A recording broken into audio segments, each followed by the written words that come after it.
Welcome everybody to I, the Serpent Tarot, for another pick a card. So today's pick a card is inspired by the Literary Tarot, which is the tarot that you can see some examples of there.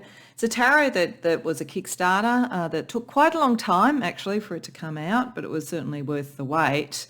Really fascinating idea about aligning all the tarot cards with literary stories that exemplify the energy of the cards, and then using a group of very talented and inspired artists to do it and so forth. So very, very lovely deck to have. And I really wanted to wait after I got it to work out how I wanted to best use it, because it'd be easy enough because, it is a tarot and it's a standard tarot to just read it as tarot, and I will be doing that in this reading. But I also wanted to look at the enormous thought that went into it around the stories that we use. And I thought the best way to do that is to do a reading on what's up next in your story, because that way we can look both at what the energies are in terms of the story itself, what's coming next for you, and also what's kind of hidden or not seen, the kind of plot line underneath it that's important to know about. But it also allows me to work out a bit about the genre and the energies that we're talking about by looking at what types of stories in literature were being drawn upon for these associations. So I think it's going to be a bit of fun. We're only going to really see of this tarot the first card there and the first 6 cards to set that scene, because I want to look at it on all those sort of levels, and I'm going to use a different tarot to look at the plot structure underneath it, and then we're going to use various oracles to look at the 3-act structure that tends to happen when we're talking about a story. So hopefully it'll be fun.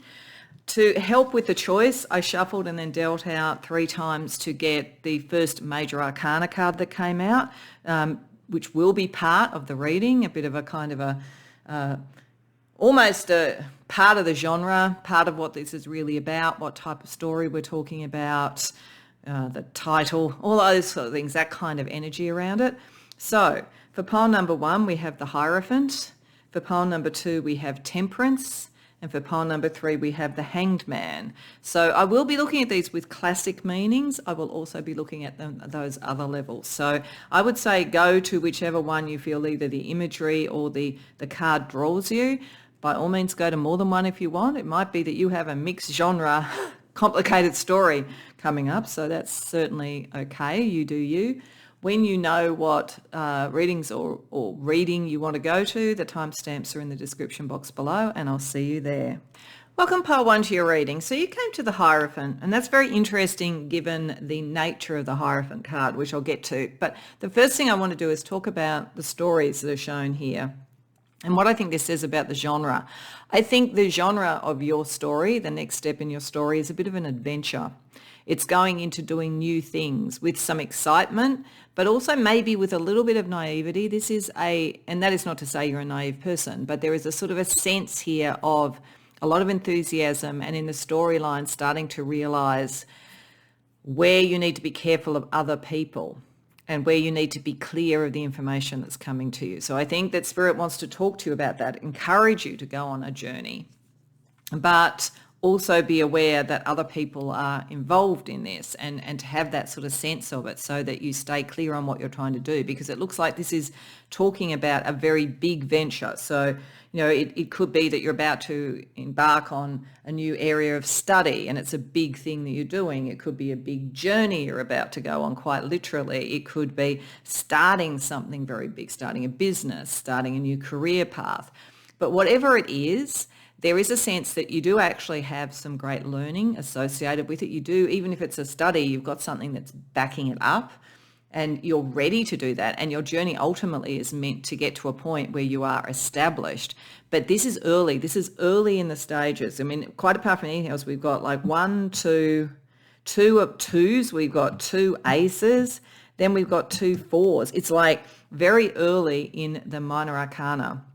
The major arcana journey here is 20,000 leagues under the sea. So this is this sense of like going into the depths, going into something that is vast, going in with a sense of direction and purpose. And as I say, with some real learning. I mean, the character in that didn't go in there not knowing how to navigate and how to sort of steer a ship, but nevertheless, this vast sort of ocean of possibility. And I think a lot of this is an internal journey, but I feel that it is one that is connecting to other people. The discoveries that you do will be both educative and maybe a little bit bittersweet on occasion. So let me tell you why. The story's here. We have the Two of Ink and the Ace of Ink. Now, ink in this is wands. So this is the sense of adventure. Ace of Ink is Peter Pan. Two of Ink is the Jungle Book. So again, traveling, going into the deep, going into the forest, into the jungle, into the sea, across the sea, into the air. There is a sense here of what is the journey that you are just beginning and the excitement that is with it. But as it develops, so if this is your first act, as it develops into your second act, we have Antigone with the Two of Quills. So the Two of Quills are swords. So this is where there is a decision that's difficult. And Antigone is about whether or not one works well with power, because the power of Zeus is important in this particular story. So there is a sense where there are decisions where other people are involved. Like this is very enthusiastic beginning, then you're hitting like the powers of the world. So, if it was a new business or something like that, you're then hitting the competition. The Four of Quills, which is like the Four of Swords, means that at that point, instead of just pushing through, you've recognized you need to kind of rest, think it through, work out what to do next. And then the third act is breaking through the confusion, because we have, with the Four of Light reversed, a book called Bartleby the Scrivener. I'm not very familiar with this book, but because it's the Four of Lights, the Four of Cups reversed, there's a sense of breaking through an emotional barrier, like to kind of come out of a rut emotionally that might have happened from a disappointment or a reassessment at this point. And then the Ace of Quills reversed, which is effectively the Ace of Swords reversed, that's Sherlock Holmes. So it's necessary to break out of an emotional rut and out of a confusion. So I think we're seeing the first steps in a big journey, a big voyage that you are going on, something that you're trying to start. Very enthusiastic, lots of inspiration around it to start with, really, really positive energy. But there is pretty early in the piece, in the second act, an understanding that you have competition, you might be tilting at powers that be in some way, and you need to find a way to go through that, make decisions and do it in a contemplative way in the home, so that in the third act you can really clear out emotional issues that are happening and where things are not clear, like get the information that you need. It's like you start very enthusiastic with what you've learnt, you move into a stage where you hit the real world and you're going, okay, and you assess it so that you can then move outside of the third act. Is all about really understanding what the journey is and really understanding what you're doing. So it's interesting because, as I say, if we look at the Hierophant as its traditional meaning, this is great learning. This is within a system.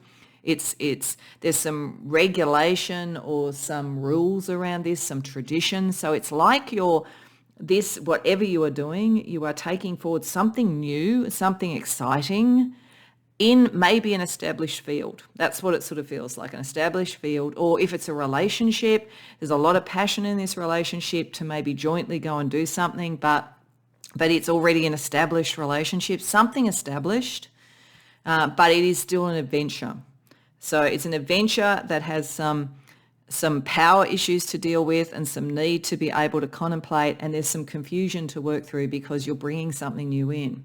It's like going 20,000 leagues under the sea and you see some sort of fantastical creature and you don't really know what it is. You've sort of like, you've been excited, you've kind of come across a huge force of energy in some way, and then the next step will be working out what it is. So I think we're looking really, I think, in the next steps in your story, what I would even say, even though I've gone like that's the three acts, it's almost like the three acts of the first story. It's almost like you've got a trilogy or something in you. So we're looking right now at the sort of first energy for that. So when we talk about a story, so when we're talking about the energy that's going on for you, we also talk about the plot. So we have what happens, the action, what happens. So this is telling you what's happening. Go out sort of, with knowledge and with great ambition. Find some points where there's some costs associated with what you're doing, and then, really focus on getting the clarity. It's what you're doing. But underneath it, there's the plot. And the plot is like the unconscious things that are driving the story. So in a novel, there will be hints and points and backstory and a whole bunch of things that are done that actually show what is driving this. And it's often different to what appears to be what's happening, but it makes sense and it propels it along. So let's see with a different tarot, what are the points in each of these that are driving the narrative. So I'm going to do one card for each act. So for Act 1, which is this great youthful exuberance, adventure sense, which makes this an adventure story, which makes this an explorative story as a genre, we have Justice. Okay, so there is something, and that makes sense with the Hierophant actually. As I say, this doesn't come from nothing. This doesn't feel like it's a storyline where somebody wakes up one day, with youthful vigor and decides, I'm going to go and travel the world and find out everything that's going. It feels like there's some heft to this with the Hierophant. There's something, a system that you're in, a learning that you've done, something like that. The thing that is propelling you to explore further is to bring either something into balance or it's to write something. So it's like the hero's quest. This adventure actually has a cause, which then makes the second act make a lot of sense because there's something about power and how you manage power and how you protect yourself when you're on this journey. So this is not just let's see what's 20,000 leagues under the sea just for the hell of it. There is a cause, there is a purpose, there is something you believe in, a kind of real deep sense of what is right, and that is propelling this, and it's giving you the sense that, yes, I'm going to venture as far as I have to venture to make this work. So then the plot point energy, the unconscious energy, or a little bit hidden, or as I say, conscious of it to some degree, but not maybe completely aware of why this is propelling the action. When you get to the second act and you're dealing with the risks of dealing with other systems, other powers, other competitors, whatever it might be. The Prince of Elixirs, so that is the Knight of Cups. Something that you care about a great deal matters here. Love could matter a great deal here. So this could be, the plot point under this could be the justice that you want might be for someone that you love. You could literally be, it's a bit Arthurian here. So we've got the sort of sense of the adventure. This is almost making the journey mythic. It feels a bit Arthurian. It feels like courtly love. It feels like, rescuing someone or trying to sort of like do something for love. It may be that you find love as a process of this, and that gives it a whole other level. It gives you stakes that it maybe didn't have before. It's possible that in this story you start off trying to address something that is wrong and you find love in doing it, but in a circumstance that you have to hide it or keep it a little bit hidden, a little bit sort of private because of all the power stuff that's going on. Either that or you're doing it as a kind of a cause from the heart, a Grail Knight sort of quest or something like that. So how you love and offers of love and that kind of energy comes in as a underlying drive for you to work out how not to be put sort of like into a bad position, how to protect yourself operating with this. So then when we get to this confusion, and there could very well be, if you've gone forward as this sort of like single sort of person doing all this, and then, love's making it even more complicated. Or you could be a bit like Don Quixote. Now, there's another literary reference for this, like doing the sort of the right thing in the adventure and tilting at windmills for fair Dulcinea. That could be that kind of energy going as well too. You may have someone you love or someone you care about a great deal that is the plot engine underneath this.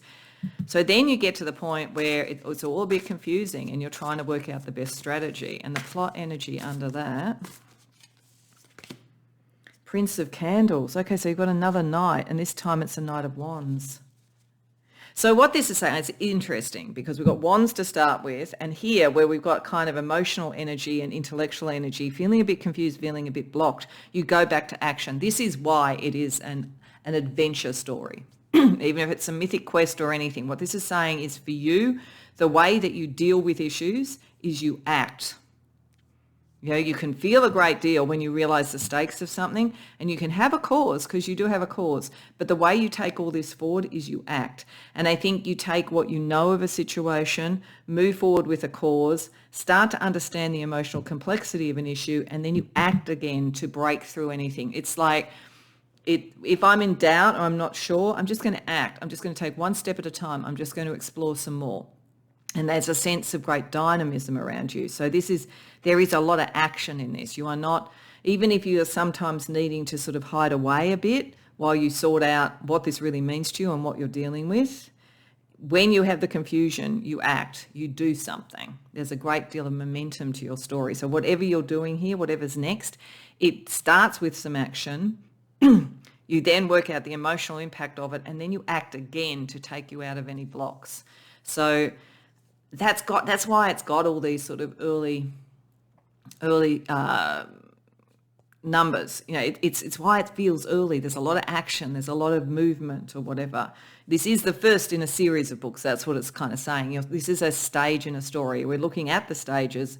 We're breaking that down into 3 acts, but this is a stage of a much bigger journey. That's why we had the 20,000 Leagues Under the Sea as the kind of hierophant, the kind of literary analogy. So let's have a look at each of these acts again in a different way. So I'm going to firstly get a couple of decks that have fortune energy. So just see a little bit of the fortune that plays out here in each stage. So firstly, Madame Endora's. So when you're in this, I have a cause and I'm out to explore the world and bring the world to rights sort of energy, and whatever this is that you're doing, we have air, seek a union of mind and spirit. That may be, in fact, the love that comes through. Part of this, and it's interesting because Peter Pan, even though ink is wands, so it's the passions, but Peter Pan is up in the air. So I think there's this sort of sense of there is in doing this, and justice always feels to me like an air card in many ways. While there is a lot of action around this, there's a lot of thought as well, and part of this is to find your people, I think, and find those that agree with you. So that's then interesting if we get to the fortune where you might hit things where there's power issues that you've got to work out, and you need to retreat a bit to work out what matters to your heart. So this might be that you start very much in action and an idea, and you're very propelled by, so fire and air, but then you're hitting a point where this is more about the heart. So let's see what we get there. The Spider, be meticulous and patient. Yeah, there's a lot that you have to be careful of. Once you realize what things actually matter to you and what you're actually dealing with, there's a lot that you have to be careful of. I feel like the spider is in the home, is weaving a web in the home, quietly getting everything ready, starting to work out the factors that will help you act again when things are still a bit confused. And then when you decide, okay, I'm going to act again, I'm going to break through the blocks, I've sort of hidden away for long enough, it's time to get out and act again. We get the Serpent, a sly and subtle approach is needed. So yeah, it's like, that's actually a good sort of thing with Sherlock Holmes reversed. It's like, it's not a kind of deductive aha type of moment. It's more that you take what you can see in something and you act in a way that uses all of that, but isn't necessarily telling people what you're doing. So there's a real sense here that you, as I say, it's almost like this would be the sort of thing that brings a cliffhanger when you've realised what you're really dealing with, you've acted again, but you're almost undercover. It's almost a Scarlet Pimpernel feeling there. So I'm just thinking of other literary allusions where you've really worked out what you're dealing with, what matters to you, and you know that you're in a confused situation in many ways, but you can act because you've worked out what you're going to do. So you're being clever about it. There's a cleverness. Let's see another sort of fortune energy for each act using Lenormand. So for that first, I'm going to get out there and go after my cause and just act and move and explore energy. Bear, you know what you're dealing with is big. It matters. It matters. And it's interesting, air and wands. Fire and air, they kind of move fast. Bears would move slow. I think that it's almost as though, and this is a big thing you're dealing with, whatever this is, it's almost as though you know it's big, so you're trying to get ahead first. It's like getting a head start. And I think that's actually the right thing around this. It's like moving as fast as you can until you hit the point where you have to kind of reflect. It's like get as far as you can, and because it's big, what you're doing is big. So it's like, yeah, how do you get a head start? Because you know this is important. Then when you reach the point where you go, okay, now I've got to kind of like pull back and contemplate this. I've got way ahead of the pack, but now I've really got to figure out what I'm dealing with. The Lenormand energy is dog. Oh, that's good. So there are going to be friends around you. That could be why we have the Prince of Elixir. There are people that you love, care about, and who care about you. So even if there is this, it's like you've got a place to go. You've got people to be with. I think this is also the quills here, the sense of home. I think that the Four of Quills. I think that this is a sense that you will have friends and people who are loyal to you, even though you're now in the big leagues. You've got a fair way, but there are people that you can rely on. So that's important to know. And then when you're ready to act again, without necessarily telling people why, you're not showing them how you're doing it. You're being a little bit subtle about it. The energy is house. Okay. You do a lot of this from a stable basis. You know what's interesting, actually, is that this is showing that you start by moving very fast out into the world in some way. So say, I'm trying to think of an example for this, because this could be anything that you're doing, anything that is an adventure to you and has a cause.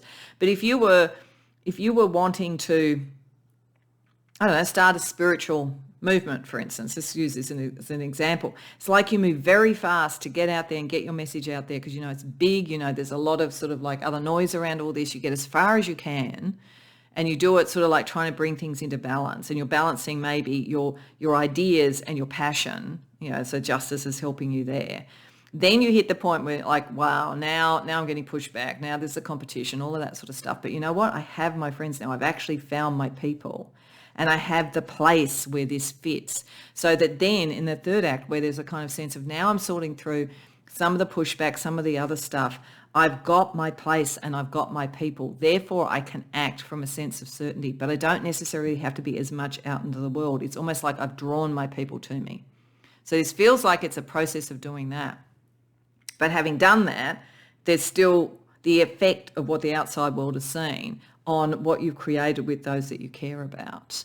And this could be in a relationship too. It could be all the passion going for it, courting the person you want, whatever it is. You get the relationship, you have that sense of that connection, but there are others who are now kind of paying attention for some reason.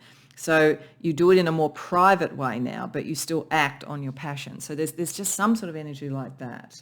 Let's see some astrology around each step for you. So again, this big thing that you're moving quickly on, the adventuresome sort of energy that is shown the genre we're talking about. So even if this is a love story, there's a kind of a adventure associated with it, and there's a how do you find your home energy associated with it. So the astrology energy around the first act, Mercury and Neptune, it's the air and the ideal. And there is an idealism. There's an idealism thing. That's why I was sort of feeling at the beginning it feels a bit like a Grail night or something like that. There's something Arthurian. It's like the idea and the communication. Some of your getting out in the world may be, online or something like that. It may not be literally traveling. It might be how you communicate, and it's the ideal. You're trying to get an idea out fast so that people can connect with it before it starts getting complicated by whatever the competitive forces are. So the energy around the competitive forces is Mars and Chiron. Okay, this is about where energies of power need to be healed. So this is why we've got the Antigone. It's sort of like that kind of and it could be around ideas and ideals that bring the divine feminine in, where the divine masculine has been very predominant. But this is a healing process. It's also potentially, if you do in the second act find that you get quite a lot of conflict, there is a healing energy in connecting with the people that you've brought in. This is why it was wise to move quickly, because you've got the supports around you. And then in the third act, Venus and Venus. Okay, so if this is love story underneath it, the third act, you do have your people, you do have that security. You move forward with a joint idea about what is beautiful. If this is about action again in towards whatever your goal or ideal is, you have a connection. There is a kind of the divine feminine has really risen, that has been healed, and there is that kind of balance. But again, because it's two Venus, it may be that that's the other thing that then needs to be balanced. There's still a bit of confusion because there's the fallout of the divine masculine energy operating. but you're moving forward very clear on what it is that you want at this point, even if the environment that you're in isn't clear. So this is, as I say, I very strongly feel this is sort of like there's a next step in your story here. It's not a story in and of itself. And I think you start with great idealism. You move forward through some conflict that needs to be healed. You then fall back in love with the idea and you move forward with it, having a firmer foundation. So, but it's like, what's the next step? I just feel like what's book 2 is sort of the question at that point. But we're only going to look at book 1 for the moment, because you've got to go through this journey to be even able to understand what you would want book 2 to be. So what I also want to do is I want to get you advice from people in history, that could be literary or otherwise, that again for each stage. So we'll just see what we get. This is going to be a bit of fun and a bit humorous, so take it that way if that's the way it comes out. So for Act 1, Queen Victoria. Wow. I would venture to warn against too great intimacy with artists, as it's very seductive and a little dangerous, she says. No girl would go to the altar if she knew all, and the important things is not what they think of me, but what I think of them. So there is something here definitely about your ideals and your thought processes. And I think this is the balance between the art within and your philosophy, how it fits within a structure, how it fits with them. It's very interesting. It's a very powerful person. So there is something very powerful about this. Whatever this storyline is, whatever the adventure is that you're doing, has a lot to do with power and understanding the balance between your creative, passionate action energy and what you think about it, what you know about it too. There's no girl would go to the altar if she knew all. It's like you are heading towards a point of understanding what you don't know. And that's often like the real thing for us in learning. You know, we know what we know. Sometimes we don't know what we don't know. So there's a journey like that. Then when we're talking about, this is the crisis point. There's a crisis point around the powers that be. There is certainly, though, a sense that you have your people and you have a sanctuary, but there is something that needs to be healed in this second point for you. We get Oscar Wilde. Wow. The healing of the male principle, given what happened to Oscar Wilde. So he said, I can resist everything except temptation. Hearts are made to be broken. True friends stab you in the front. There is maybe some healing around friendship here. I do think you are going to find the right people, but there may be a point where you clash. I think this is what this is saying. Either with powers or maybe with friends. You will have the right ones. They will be there for you. And your communication energy will have a lot to do with that. This is the speed, like, you know, Oscar Wilde would have thought incredibly quickly. That kind of wit is like that. Wit is incredibly fast. But there is something that needs to be healed. But I think there is a promise here of doing it, of finding the people and also finding the people who aren't your friends that you kind of need to disconnect from. And then when you kind of have the balance of that, you're back to your passion and what you love. Even if things aren't entirely clear, the advice that we get is Britney Spears. Wow, well, yeah, the feminine thing. When gambling with love, hedge your bets. Take the risk of getting hurt because being in love can be toxic, but the high is amazing. Trust your family to take care of you when you can't. Okay, so that sense of family, home. What we're seeing through here is you're dealing with something that's big, something that has a lot to do with power. You may find that some of the people you thought were allies are not, but you will find true allies. You will also find your family, your home, your place, and your sort of feminine like capacity to present yourself to the world.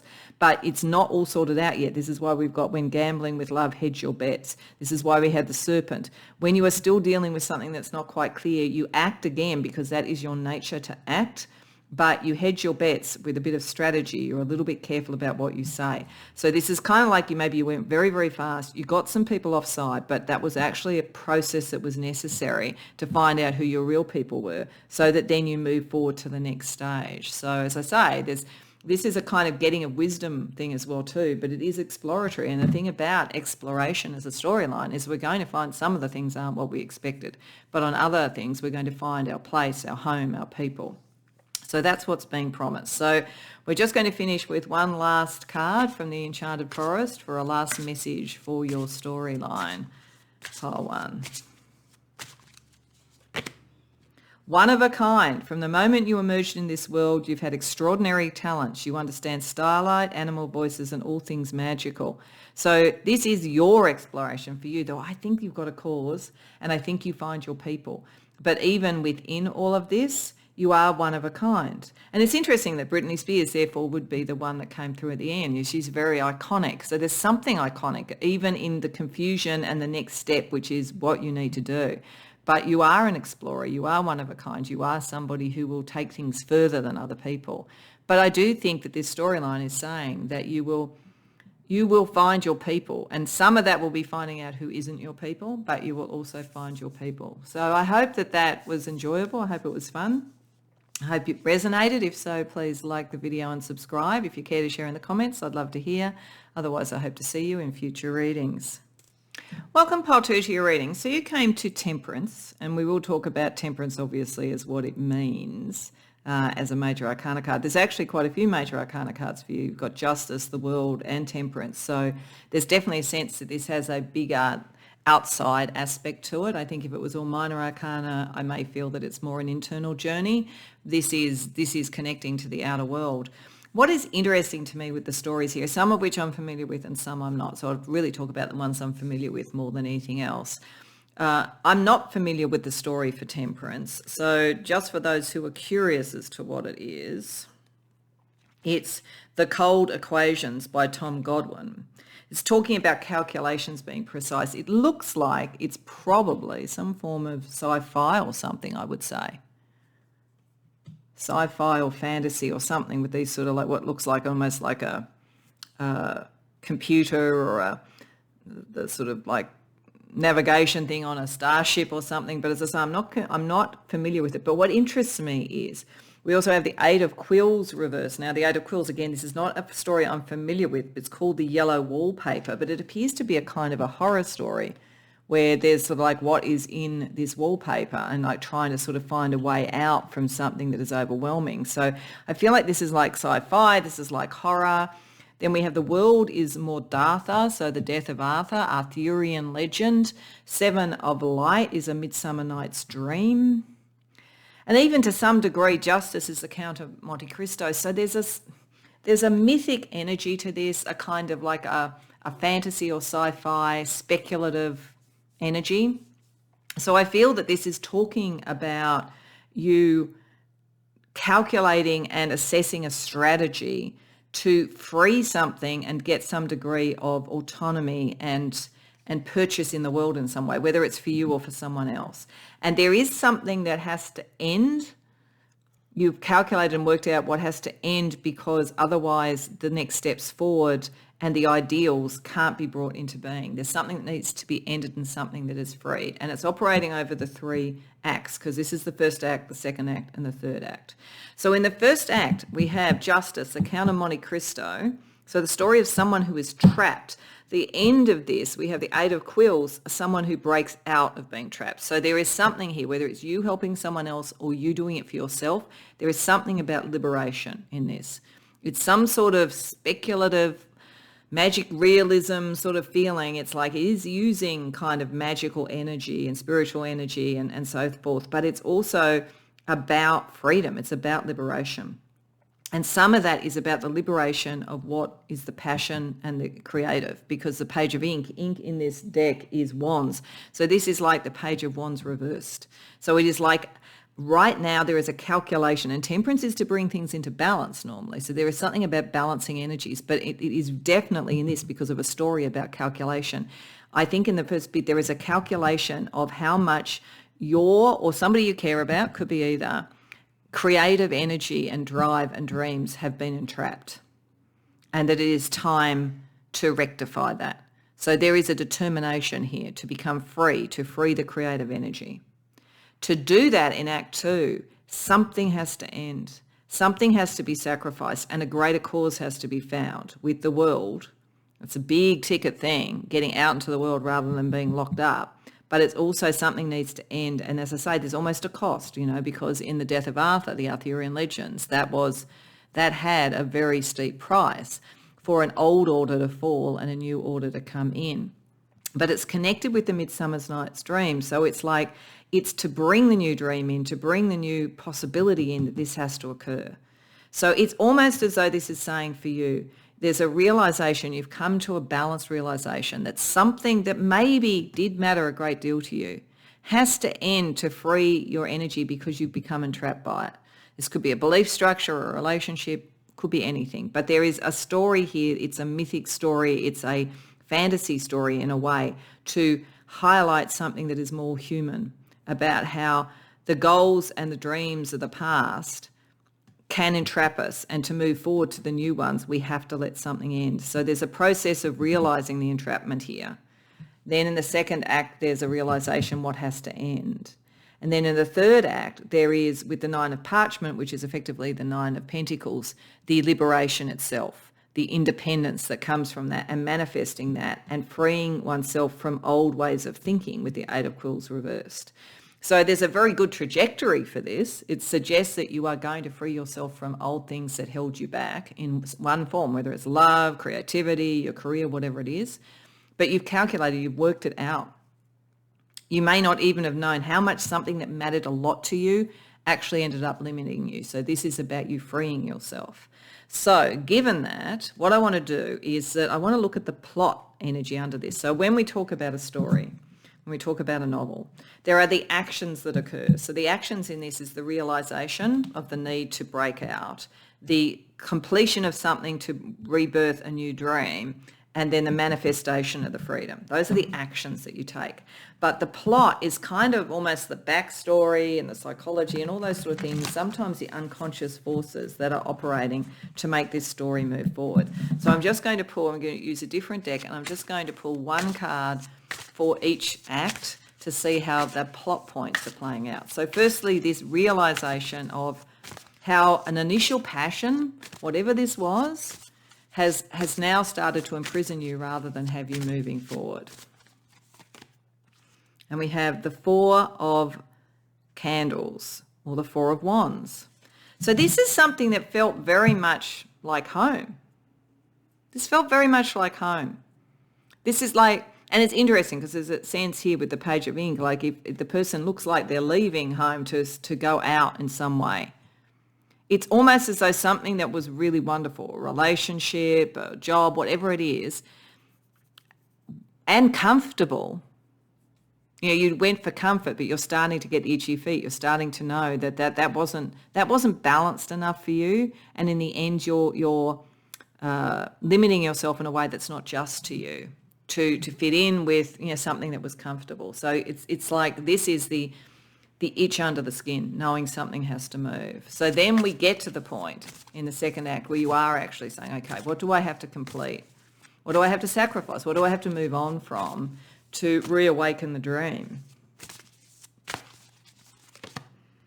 King of Talismans. Yes, something that is very structured. King of Talismans is like the King of Pentacles. This is like Arthur. Like there is a sense here. There is something that is very well established. And I think it was comrades in arms. It was good. In many ways, it was good. This is why you have to calculate and work out how that's imprisoned you so that you can actually move forward, because you have to understand that something's done its time. And if you're going to revive your dream and your passion and all that kind of thing, you have to see that. So there was a drive for a long time with you, I think, to find your people and to find your place and to be secure. But now you know it's too little for you. Now you know that in its own way is a trap. So that's what's operating underneath this.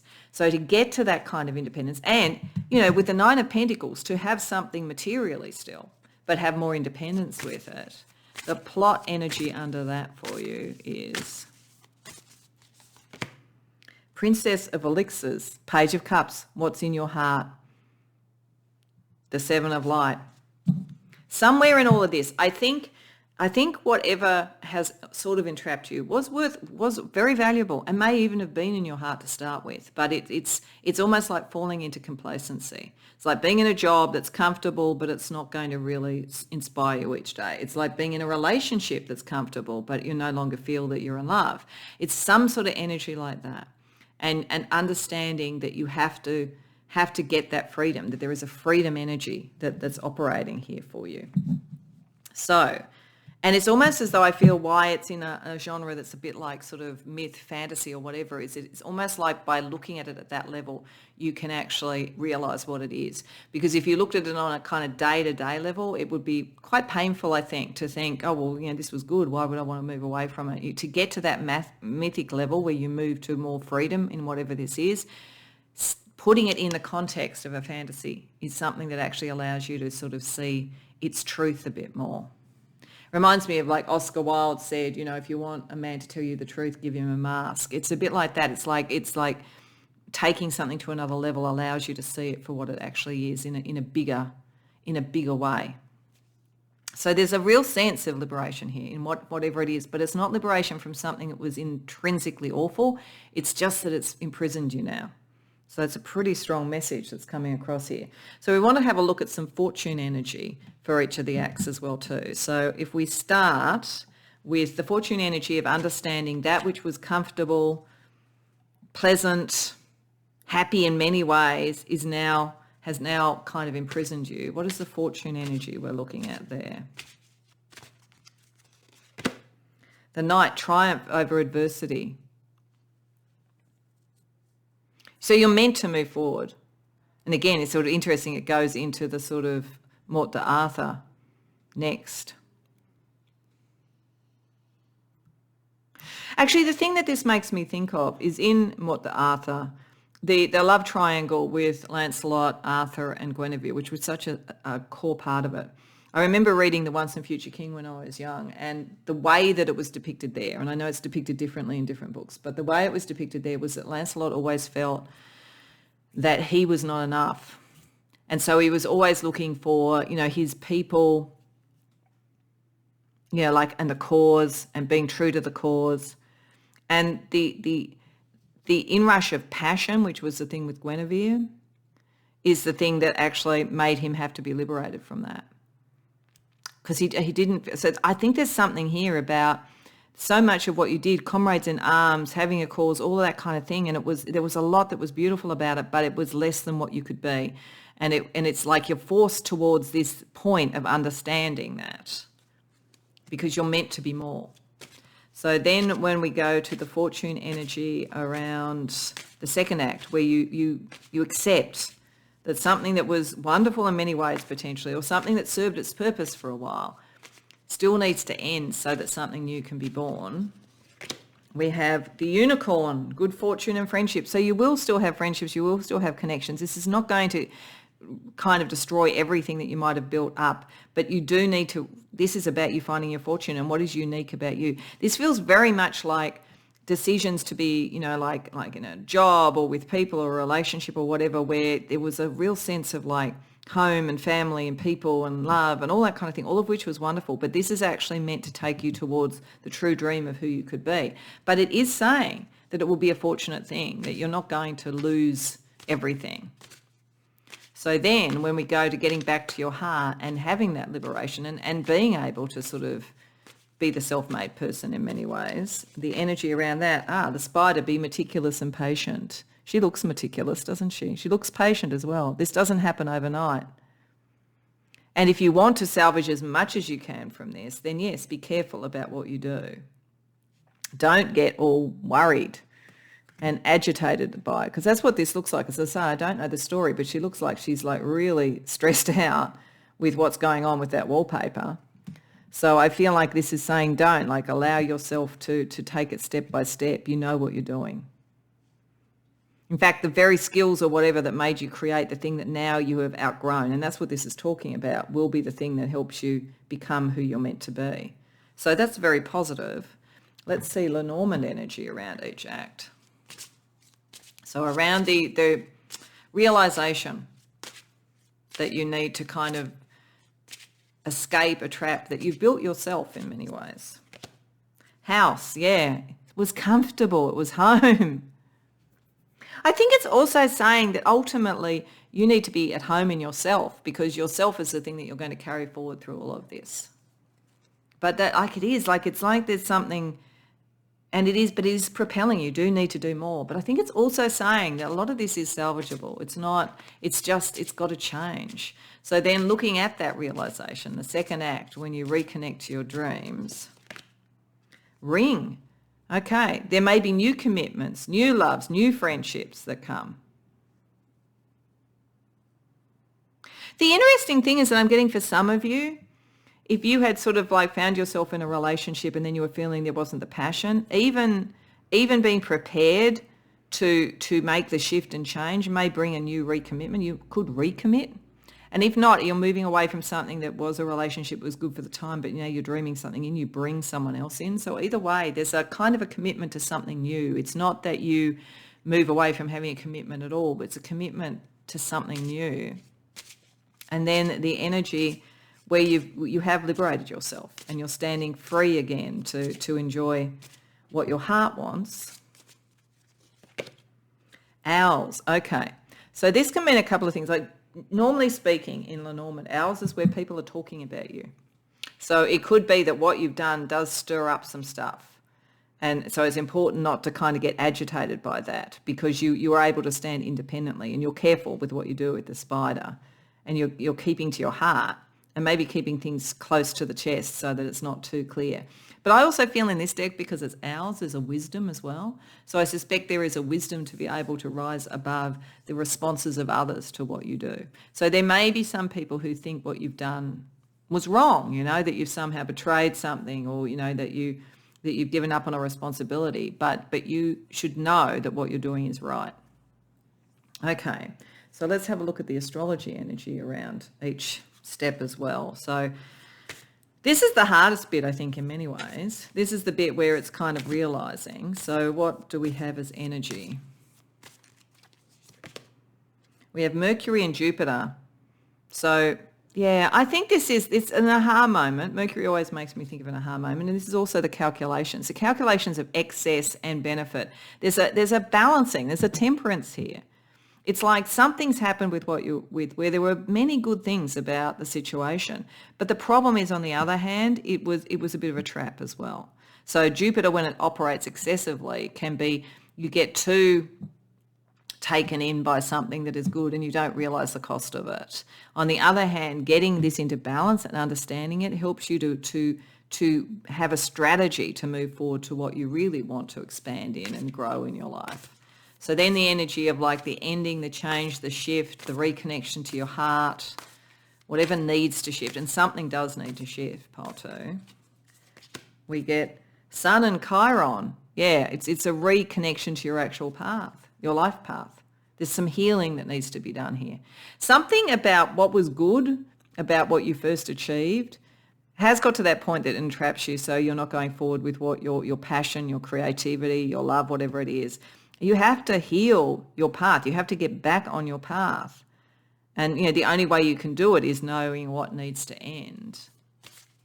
And then the energy around when you've achieved this, but maybe you are getting a bit of pushback from people, a little bit of judgment from people.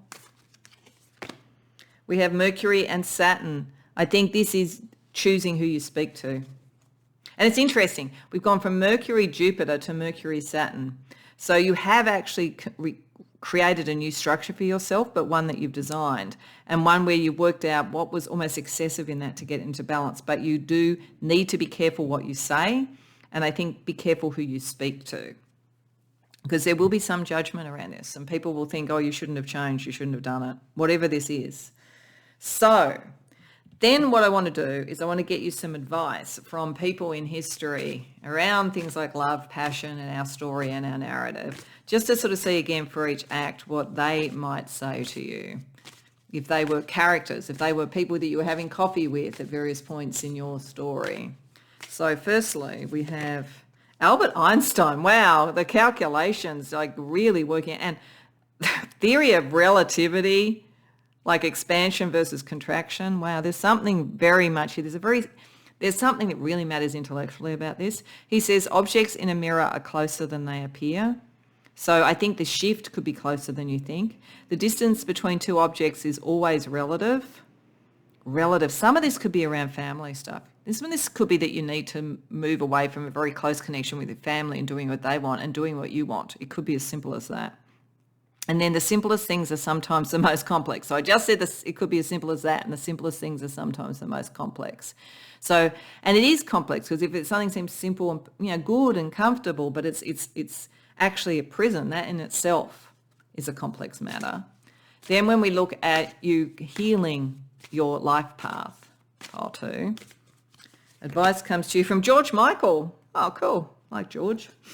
Always wake them up before you go. Okay, so let them understand, let people understand, those that matter to you, why you need to change. Pay no heed to careless whispers. That's telling you what's coming up later. And family are your band members. So it's like family is important here, family connections, but it's also who is your family? Who is your family?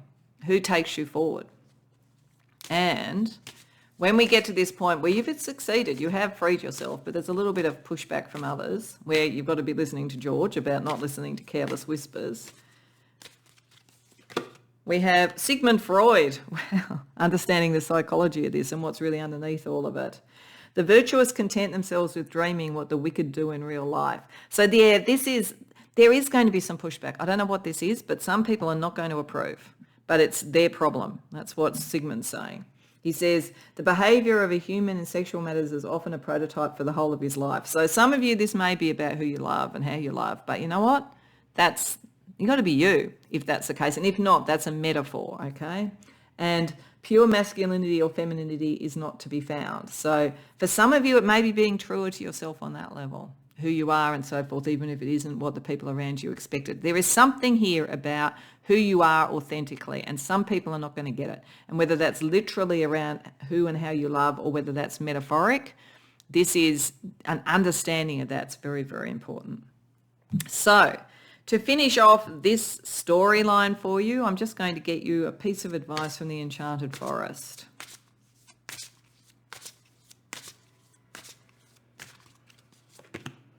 Inner strength. Don't lose yourself in things you can't change. Focus on the things you can change. Attitude, mindset, and the energy. You've got everything you need. So yeah, this is going to take some strength. And you change your own self, you change the world that you are in. And know that you have the balance to do this, and know that this is the right thing to do, even if some people push back. I hope that resonates for you. I hope you enjoyed the reading, pile 2. If so, please like the video and subscribe. If you care to share in the comments, I'd love to hear. Otherwise, I hope to see you in future readings. Welcome, pile 3, to your reading. So you came to the reading with the Hanged Man here, and that is actually representing the T.S. Eliot poem, The Love Song of J. Alfred Prufrock, which I'll talk about in case people aren't familiar with it. But it makes a lot of sense with this. And I will talk about the different stories here. But this is definitely a story about you now having confidence to go forward for your dreams when you've possibly been worried that either you were past it in some way, and I'm not saying you're old, but like the opportunity had passed, or you weren't worthy, or you might do the wrong thing, or you might make the wrong step. This is all about you starting to realize your way so that you can follow your dream, which is really lovely. So the reason I say that, let me tell you the literary analogies here. So as I say, this is the love song of J. Alfred Prufrock. If you don't know that poem, it's about an aging man who goes to all these polite dinner parties and tea ceremonies and things like that, but who doesn't know if he could dare to do what he needed to do to have love, to be true to himself. It's an amazing poem. If you haven't read it, I really recommend reading it. So there's an energy here with the hangman of has one held oneself up with beliefs or with worry about timing or something like that, or even sacrifice one's own dreams in some way for polite society, for people, for what other people want, all that kind of energy.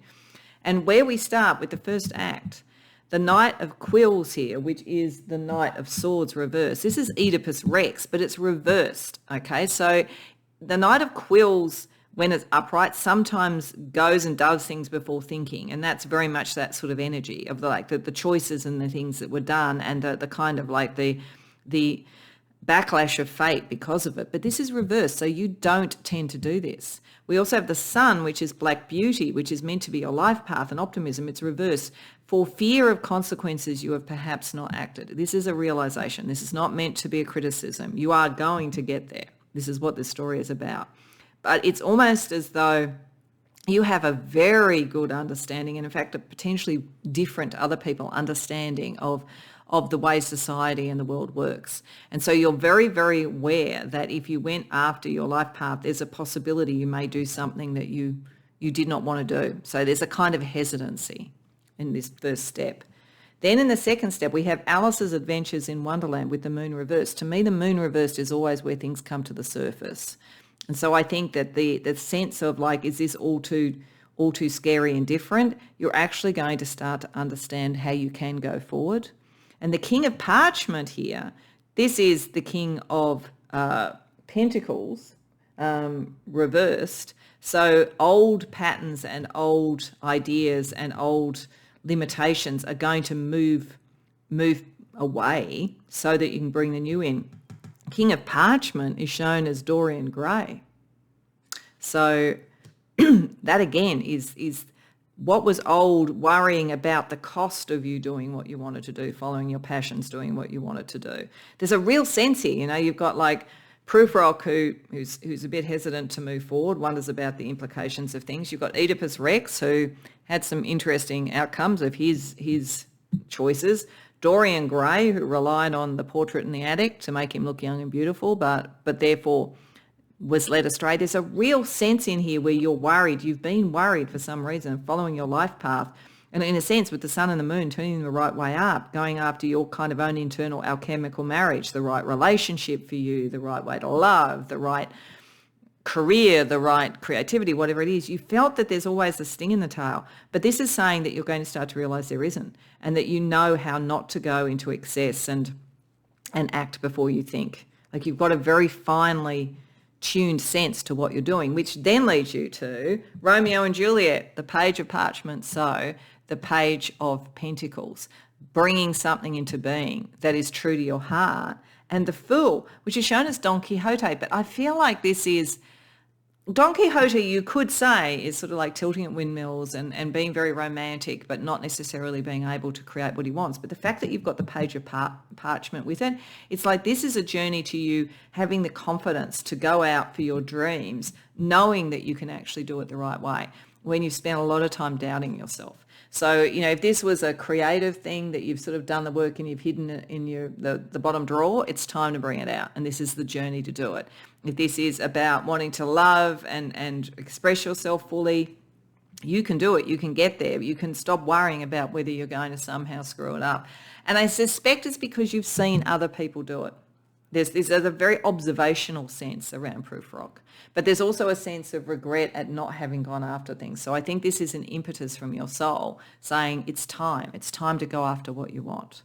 So if we look at that in terms of the plot point, if these are the actions, because in any story there's a series of actions. So it starts with a realization. There's some tentative, I think, actions towards the life path is what you do in the first act. In doing that, you really start to reveal what you want, and you understand that you're not in any sense constrained by what other people do, that you are actually able to do something new and move beyond all the patterns that you felt were entrenched in life. Then you actually develop what you want and you go after it. If that's the actions, then we look at the plot points. So I'm going to use a different deck, one card for each act. And this is, when we talk about plot, it's the hidden, the unconscious, the backstory, all those things that are like the engine room that make the plot, make the actions make sense and give a story its depth and it's sort of like momentum, it's sort of engine. So the plot point energy, the hidden energy, the unconscious energy, the backstory, whatever it is around this first act where you start to realise that you could tentatively move towards your dream, whatever your dream is. The Prince of Talismans. So that's the Knight of Pentacles. And you realise that you can do it and you realise you can be dedicated to something, that you have something that is worth being dedicated to. And by the end of this particular arc, you've started to really bring that into being. But that the seed of all this is here. So it's interesting with Don Quixote, actually, because this feels like what happens is that If you've been a bit tentative about doing something, you suddenly have something you would commit to, a relationship, a creative project, a career, whatever it is, a spiritual thing, whatever it is. It's like there's something now that you commit to. And so you're tentatively starting to explore it. And that commitment is the thing that's going to propel you through this. Like Don Quixote was one of the most committed characters in literature. Like he was going to go and fight the windmills, and he was going to save fair Dulcinea and all that sort of stuff. So there's a real sense of that operating. So here right at the beginning, you're finding something that you would commit to. You've been looking for that. I think you've almost been looking for the thing that justifies you going after what is true to your heart. So then when we look at the second act, where you start to really uncover things and understand that you aren't the sum total of everything that's come before, which is again a bit like proof rock. You aren't that. And you aren't Dorian Gray. You aren't carrying a lot of bad decisions. You've actually been quite careful. So you're ready to do this. It's a kind of a clean slate almost. The underlying plot line there is the Three of Cups, being ready to celebrate, being ready to enjoy, being ready to connect. You're allowed to actually go after something that you love, which then leads you to the third act, so the plot point when you really start to do something and make something of it, when you feel a little bit more unfettered by worrying about whether you're going to somehow do something wrong or do something selfish or not be understood, but you're really just moving forward. We have the Five of Pentacles. I think this is you moving away from feeling alone. It's like there's something you're committing to that would make you feel less alone, but you're also prepared to be alone if you have to be to do it. If that's the step, if you have to move away from polite society to move into something, you're prepared to do it. But I think it's also about no longer feeling lonely, even if you're surrounded by things, when you're doing everything that everybody else thinks you should do, you'll risk being alone to actually be no longer alone and find the right person or the right thing or the right cause or the right career. So there's a bravery. There's a bravery here. This is a story of bravery. This is a story about expressing yourself in some way. So let's have a look at some of the fortune energy for each act. So when you have found the thing that matters enough, the thing that you would dedicate yourself to, that you stop the second guessing and you're just going to follow your life path. And remember, you're going to be able to do it. So this is really good. This is very liberating. This is you coming into the truth of yourself. The fortune energy around that is the King, authority and diplomacy. So this is you starting to come into your own sovereignty. And it's also, again, what would you be dedicated to? It could be a cause. But nevertheless, it's you. But diplomacy, see, you are. People who've come to this reading, you're very socially adept. You're very socially acute. You think about the consequences. You don't act preemptively. And all of that is incredibly good at dealing with authority, dealing with all of that stuff, but it may be cheating yourself. And this is what you're meant to see, your own sovereignty, your own authority and diplomacy, because you have the diplomacy. You're ready. You can do this. It's understanding you can do this. You're not going to be Oedipus Rex. You're not going to be Dorian Gray. And no longer are you going to be J Alpha Proof Rock. It's a very powerful energy here. So then when you really start to uncover how you can enjoy things without creating circumstances that you fear, the Golem, a close friend acts on your behalf. You will have people that support you. You might have expected that people wouldn't accept this, but you're going to have at least one very close friend who supports you. It's like you're so socially, you're almost a social savant, really. You really know how to deal with this stuff, but you've almost limited yourself too much with this. You're very well liked. You will continue to be very well liked. So then when you really take the step out and you say, okay, now I'm going to go for it. The Knight, triumph over adversity. The Knight, Don Quixote. It's beautiful. I love Don Quixote as a story. So this is you really, really stepping out and really coming into who you are. So let's get a little bit more to let's nuance the fortune around it. Anything else that's a blessing or a challenge that comes with these steps. So firstly, as I say, with this first sense of who you could really be, if you're prepared to not expect yourself to fail, because you're not going to fail, but you kind of expect it. I think you've seen a lot of it around you actually. We have the Bear. This is a big thing. And what you'll eventually do will be big. Maybe that's what's made you worry. Do you dare to even do the first thing because it's such a big thing? But you're going to start to understand that's why you have to do it. So then when you do have good people around you, you're starting to really understand this. You're starting to have people to celebrate with around the fact that you're starting to really discover who you're going to be.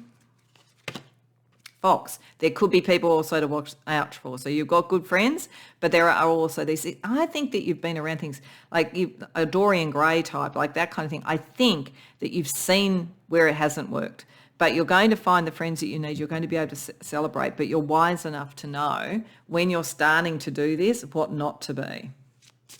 And then the energy that's around you really stepping out and doing it, like going, okay, now I'm really, really going for it. Garden, that's when you find other people. You won't be alone. It's telling you won't be alone. And it's in social. There's something very social about this. Whatever it is, there's a very strong social construct because the garden is where we meet people socially and they become networks, or we bring in love, or whatever it might be. It's social occasions, all of that kind of thing. So there's a social energy to this. It's a social energy that kind of made you hold back before, but it's then going to be a social energy that takes you forward. So it could be shifting social energies, shifting people that you're around. It could be anything like that. Let's see the astrology energy for each. So when you're really starting to realise that you've held yourself back from something that could be really big, and that you're not going to stuff up. You're not. You thought you would because you saw it happen so much, I think, in the social milieu that you've been in. The astrology energy around this aha moment is sun and moon. Oh, sun and moon. Like, you're going to understand you have it all within you, and it's very beautifully balanced. You've hidden your sun, you've hidden your moon. This is about this all coming out. Your life path, your emotional path. It could bring a great love. It could, if you are looking for that, it could bring a great love. Remember, this is the love song of J. Alfred Prufrock. That could be operating here. But even if it isn't, you're really coming into balance as you're understanding who you are. And then, as you start to really uncover it all, we have Mercury and Jupiter. So much expansion in what you can do, think, do. This is you're going to really start to understand how you've held yourself back. All the things that you could do. And then when you go, okay, I'm going for it. Moon and Venus. Oh, yeah, there could be love in this. There absolutely could be something about love. Allowing yourself to love. Going for someone that you've always wanted but thought that you wouldn't be good enough for, or they wouldn't want, something like that. Whatever it is, I think you're going to get what you want. But there's a real sort of sense of like connecting your kind of like emotional nature to what you love, what you care about, what matters to you enough to do this. Again, like Don Quixote did everything for the love of Dulcinea. So it's a very beautiful energy here, Pole 3. So let's see some people from history who want to talk about love, amongst other things. As some advice for each step. So the step at the beginning where your sun and moon become aligned, when you realise how much more you could be. We have Sigmund Freud. Okay. So the virtuous content themselves with dreaming what the wicked do in real life. See, this is it. You've seen something. You're worried about that, but you don't need to be worried about it because you're going to do the right thing, the virtuous thing, the thing that is right for you in terms of love. But others may not understand it. They may question it. The behaviour of human and sexual matters is often a prototype for the whole of his life. So, yeah, you've seen stuff around this, Dorian Gray, Oedipus Rex. Like, there's something about the environment that you've been in, but you understand it. This is what it's saying. You understand it. And pure masculinity or femininity is not to be found. This is why the sun and the moon, bringing that into balance, is important. For you starting to really uncover who you are and realising you're not going to be the thing that you fear or despise, we get Albert Einstein. So this is something you're really going to figure out. Objects in a mirror are closer than they appear. Yeah, being able to do this is closer than you think. The distance between two objects is always relative. So yeah, it's like you may want to distance yourself from certain people, social elements and so forth. You can do that. You can also become closer to those that you need as well. The simplest things are sometimes the most complex. Yeah, taking that first step, really knowing yourself. And then the answer for you in the third act, the advice for you there when you really go for it. Ernest Hemingway. Wow, one of literature's greats. Treasure those seconds when you felt your heart beating. Yeah, that's the thing. That's the thing. Don't allow any tourists into your own private Paris. Yeah, this is not the people that you're worried about, not the people that you don't want to be like, not the people whose social energy is not right for you. And he goes, to love someone and mean it is a rare and valuable thing. I do think for many of you this is about love. But if not, it's love for a cause, or it's finally loving yourself enough to be true to who you are. So, wow. Okay. So let's finish up with just some advice for you from the Enchanted Forest as a kind of a postscript to the story, or the moral of the story, or whatever you want to say. What do you want? If you react negatively to the success and joy of others, it's a sign that you want more for yourself. Don't hold yourself back. Expand your comfort zone. Now, I don't think you're reacting negatively to what other people have, but I think you are in an environment and a social envelope that is not quite right for you. And I think shifting and finding what is important. But the important thing is, what do you want? Not what polite society wants, not what everybody else wants, not what you've seen people go after, in their greed or their rapaciousness or whatever. Don't brush yourself with that particular pain. That's not who you are. You're meant to find the cause that matters enough for you to say, yes, I'm going to tilt at my windmills. I'm going to do it. It's a call to arms, but towards you being yourself and loving who you love and pursuing what you want to pursue and being true to yourself. So I hope that resonates for you, because it's a very lovely energy. I hope that you enjoyed the reading. If so, please like the video and subscribe. If you care to share in the comments, I'd love to hear. Otherwise, I hope to see you in future readings.